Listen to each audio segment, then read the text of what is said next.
So we've been talking about leadership competence in the area of working with people, people skills.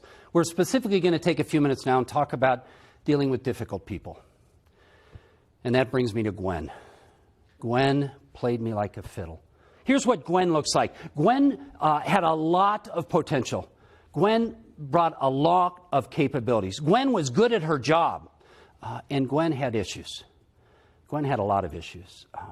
Gwen was, she was struggling with some issues at home, and so consistent schedule was a challenge. And I wanted to be for Gwen. I wanted to encourage her and grow her. I wanted to be a reasonable boss, and so I'd adjust the schedule to make it work for Gwen and help her out when I could. When Gwen was on her game, she was one of our best. You have somebody that is a top performer, but at times spreads cancer. Gwen had a bit of a temper. When she was at her best, she was winsome and exciting. She was smart. She was quick. Gwen was one of my salespeople. It might not be Gwen for you. Maybe it's Glenn. I don't know. But take a second and think about the Gwens and the Glens in your world. Gwen was one of my top performing salespeople. In fact, when I was managed a sales team that Gwen was a part of, we won a lot of awards. We were regularly, monthly and quarterly, one of the top performing sales teams in the entire organization. And part of that was because of Gwen. When she was on, she was a great salesperson. We did a lot of trade shows those days. One of the ways we marketed ourselves is we'd go to one of those events and we'd have a booth for 3 days. And the truth of the matter is, part of my job down and dirty as the manager of this team was I simply had to schedule booth duty. And so part of what we had to work is make sure we always had 2 people at the booth for customers who would come up so one could talk and the other one could scan. And so we had a big trade show that Gwen just no-showed on. No communication, no explanation, nada. She just wasn't there. Have you had somebody like that just disappointed you with failure to perform? Well, my boss got wind of it, and he had known the challenges that we'd faced with Gwen along the way, and he called me to task. He said, "That's it, Andy. Final straw is snapped. Monday morning, you're letting Gwen go." And then I made the fatal mistake. I made the fatal mistake that you have made at times as well. I made it with good intentions because I wanted to be a good boss and leader. And I knew Gwen had potential. I fought for her job. I mean, that's a good characteristic of good leaders. You fight for your people. I fought for her job. And I talked my boss into giving her one more chance.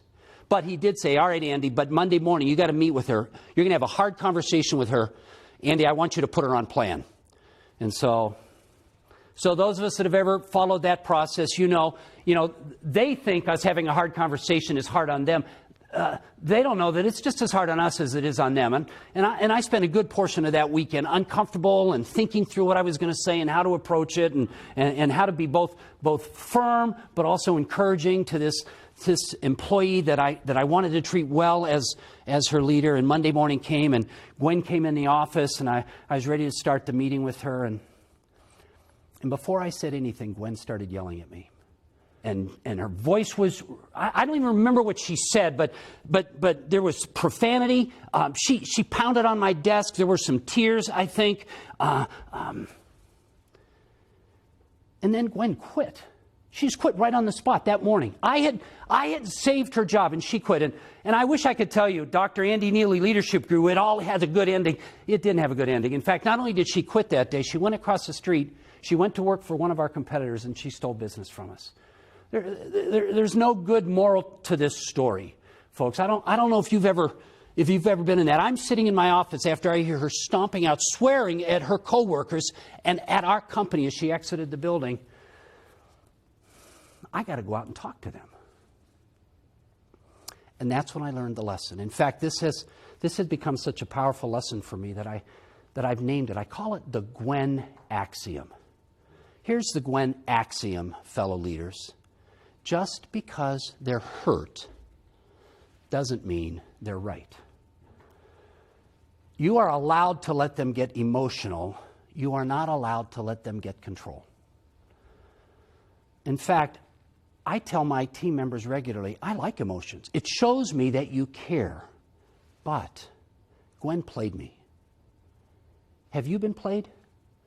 I think this is a lesson, at least for me, that you can't learn in a book.